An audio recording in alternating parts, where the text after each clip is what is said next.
Millions of people commute to and from work every day, and when people travel, we all know this, we leave things behind. But you ever wonder what happens to your misplaced stuff?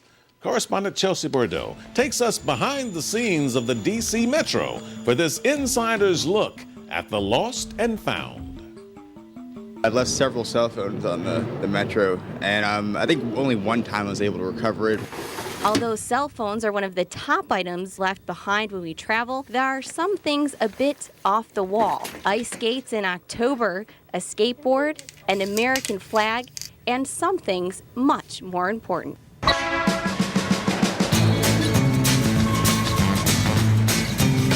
There's rumors, and again, in my lifetime I haven't seen it, but dentures, even a kitchen sink. Well, the common items are keys. I mean, we're talking lots and lots of keys. I would say approximately about 1,500 keys a month, and that's huge. And I'm sure you've lost a pair of these at least once.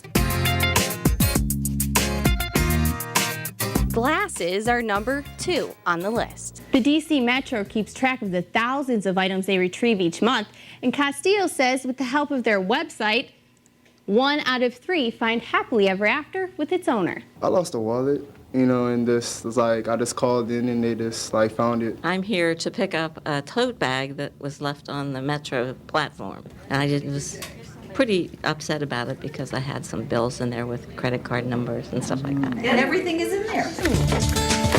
After the panic of losing something important and then the wait to find out if they're found or lost forever, there's one thing everyone can agree on. It's a great pleasure to see the amount of items that we have, and I really want to thank the customers for being honest and surrendering those items. People are generally more honest than you give them credit for. I think people are usually better-hearted than like you to believe. We were just impressed that someone took the trouble to turn it in and that she's able to get it back. So people are better than you think. Gosh, haven't we all been there? I think I left my keys in the refrigerator once. Imagine that. You're just not thinking. That's very interesting because, you can imagine people leaving their glasses and their keys and stuff like that. But wallets and purses, they get that stuff back too? Oh yes, there's even crutches in there. Everybody in the office says their hope is that they were magically cured on their ride. Wow. So what happens? What happens to all of this stuff that doesn't, no one ever comes to claim it, and all of this stuff is just sitting around? What happens to it? Well, for instance, if you take my keys here, after 30 days, the Lost and Found office sends them to another office where they're put to use. The metal in my keys here would be melted down and sold. The money goes back into the system. Same goes for items they can actually auction off. Really? Now that's very interesting because obviously these keys aren't going to help anyone. But let's say it's got your ID on it somehow, or a name or an address. Do they send that stuff back? Well, actually, Cindy in our package there, she actually didn't even contact Lost and Found office. She called them and they said, go to our website, fill out a form. She said, you know what, I'm not going to bother. It's lost for good. But when her bag came in with her bills and address on there, she got a letter in the mail.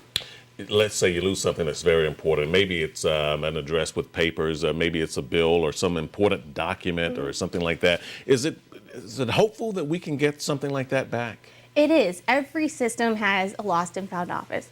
All you have to do, no matter where you are, is call them or go to their website, and you'd be surprised your item is probably there. Right, okay. You haven't seen my keys in the refrigerator, though? No, but I'll go check. Yeah, because I'm telling you, I lose stuff all the time. Very interesting. I'll start calling. All right. Thank you, Art. Chelsea Bordeaux, thank you so much for that enlightening report on the Lost and